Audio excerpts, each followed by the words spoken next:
Hello! ഞാൻ ദേ ഇന്ന് പെസഹ വ്യാഴാഴ്ചത്തെയും ദുഃഖ വെള്ളിയാഴ്ചത്തെയും വിശേഷങ്ങളുമായിട്ടൊക്കെയാണ് കേട്ടോ വന്നേക്കുന്നത്. അപ്പോൾ ഞാൻ ഇന്നലെ പറഞ്ഞായിരുന്നു ഞാൻ ദേ പള്ളിയിലേക്ക് പോവുകയാണെന്ന്. അപ്പോൾ ദേ ഞാൻ പള്ളിയിലെത്തിയിട്ടുണ്ട്. അപ്പോൾ ഇന്ന് പെസഹ വ്യാഴാഴ്ചയാണ്. അപ്പോൾ പെസഹ വ്യാഴാഴ്ച എങ്ങനെയാണെന്ന് വെച്ചാൽ പള്ളിയിൽ പണ്ട് ഈശോ 12 ശിഷ്യന്മാരുടെ കാല് കഴുകിയതിൻ്റെ ഓർമ്മയ്ക്കായിട്ട് പള്ളിയിലെ മുഖ്യ കാർമ്മികൻ 12 പേരുടെ കാല് കഴുകൂട്ടാ.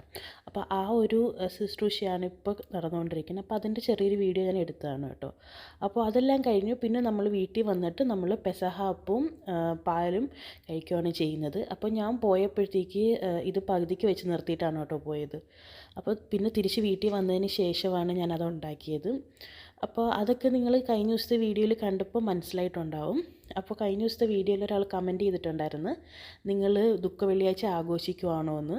അപ്പോൾ അതെന്താണെന്ന് വെച്ച് കഴിഞ്ഞാൽ ദുഃഖ വെള്ളിയാഴ്ച ഈശോ നമുക്ക് വേണ്ടി മരിച്ചതിൻ്റെ ഒരു ഓർമ്മയ്ക്ക് വേണ്ടിയിട്ട് ആഘോഷിക്കാമെന്ന് ഉദ്ദേശിച്ചത് ഞാൻ പടക്കം പൊട്ടിച്ച് ആഘോഷിക്കാമെന്നും അല്ല കേട്ടോ. നമ്മൾ അതിൽ ദൈവത്തോട് താങ്ക്ഫുള്ളായിരിക്കുന്നു, അത്ര ഞാൻ ഉദ്ദേശിച്ചുള്ളൂ കേട്ടോ. അപ്പോൾ ദേ ഞാൻ പെസഹ അപ്പത്തിന് പാലുമൊക്കെ റെഡിയാക്കി എടുത്തിട്ടുണ്ട്. പിന്നെ ആ സെയിം ടൈം തന്നെ ഞാൻ ദുഃഖ വെള്ളിയാഴ്ചത്തേക്കുള്ള ഫുഡും കൂടെ ഉണ്ടാക്കുന്നുണ്ടായിരുന്നു കേട്ടോ. അപ്പോൾ യൂഷ്വലി നമ്മൾ ദുഃഖ വെള്ളിയാഴ്ച അങ്ങനെ ഫുഡ് വീട്ടിൽ ഉണ്ടാക്കില്ല, തലേന്ന് തന്നെ ഉണ്ടാക്കി വെക്കാറാണ് ചെയ്യാറ്. ബട്ട് ഇന്ന് ഞാൻ ഇത്തിരി ലേറ്റ് ആയതുകൊണ്ട് പിന്നെ ഞാനത് പള്ളിയിൽ പോയി വന്നതിന് ശേഷമാണ് കേട്ടോ എല്ലാം ഉണ്ടാക്കിയെടുത്തത്.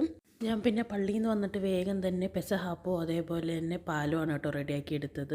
അത് കട്ട് ചെയ്തിട്ട് ബാക്കി കാര്യങ്ങൾ ചെയ്യാമെന്ന് വിചാരിച്ചു. അപ്പോൾ പെസഹ അപ്പം ഇതാണ് ഞങ്ങളുണ്ടാക്കിയ ഞങ്ങളുടെ പെസഹ അപ്പം. അതിനുശേഷം പിന്നെ പ്രാർത്ഥിച്ചതിന് ശേഷം നമ്മുടെ വീട്ടിലെ ഏറ്റവും മൂത്ത ആൾ ഈ അപ്പം കട്ട് ചെയ്ത് വീട്ടിലോ ബാക്കിയുള്ളവർക്ക് കൊടുക്കും കേട്ടോ. ഇവിടെ ഇപ്പോൾ ഞങ്ങൾ രണ്ടും മാത്രമേ ഉള്ളൂ. ഇപ്പം നമ്മുടെയൊക്കെ വീട്ടിലാണെങ്കിൽ ആരാണോ മൂത്തത് അവർ കട്ട് ചെയ്ത് എല്ലാവർക്കും കൊടുക്കും കേട്ടോ. അങ്ങനെയാണ് നമ്മൾ ചെയ്യുന്നത്. അപ്പോൾ ചില വീട്ടിൽ അവരുടെ ഗൃഹനാഥനായിരിക്കും, ഇല്ലെങ്കിൽ ഗൃഹനാഥയായിരിക്കും. അത് ഡിപ്പെൻഡ് ചെയ്തിരിക്കും, ആരാണോ വീട്ടിൽ മൂത്ത ആൾ അവർ എല്ലാവർക്കും കൊടുക്കും കേട്ടോ. ഈ അപ്പമൊക്കെ കഴിച്ച് കഴിഞ്ഞിട്ട് പിന്നെ ഞാൻ വീണ്ടും നമുക്ക് നാളത്തേക്കുള്ള ഫുഡ് ഉണ്ടാക്കാൻ വേണ്ടിയിട്ട് അടുക്കളയിലോട്ട് പോകുന്നു കേട്ടോ. അപ്പോൾ നാളത്തേക്ക് ഞങ്ങൾ ഒരു സദ്യ പോലെയാണ് ചെയ്യുന്നത്. സദ്യയല്ല ശരിക്കും, കൂടുതലിങ്ങനെ വറുത്തരച്ച കറികളും അങ്ങനെയൊക്കെയാണ് കേട്ടോ. അപ്പോൾ ഞങ്ങൾ ഉണ്ടാക്കുന്ന ഉള്ളിക്കറി, അതേപോലെ കടലയും മാങ്ങയും കൂടി വെച്ചിട്ടുള്ള ഒരു കറി, അതേപോലെ തന്നെ സാമ്പാറും, ഇതാണ് ഞാൻ ഉണ്ടാക്കിയത്. അപ്പോൾ അതിന് ശേഷം കിടന്നുറങ്ങിയിട്ട് പിന്നെ പിറ്റേ ദിവസം വീണ്ടും ഞങ്ങൾ ദുഃഖവെള്ളിയായിട്ട് കുർബാനയ്ക്ക് പോവാണ് കേട്ടോ. കുർബാനയല്ല, സർവീസിന് വേണ്ടി പോയതാണ്. കുർബാന കാണില്ല ദുഃഖ വെള്ളിയാഴ്ച. അപ്പോൾ അതൊക്കെ കഴിഞ്ഞ് തിരിച്ച് വീട്ടിൽ വന്നതിന് ശേഷം നമ്മൾ ഉണ്ടാക്കിയ കറികളെല്ലാം കൂട്ടി നമ്മൾ ഫുഡ് കഴിച്ചു കേട്ടോ. അപ്പോൾ ഇതാണ് നമ്മുടെ കടലക്കയും മാങ്ങയും, പിന്നെ ഉള്ളിക്കറി, സാമ്പാർ, അച്ചാർ,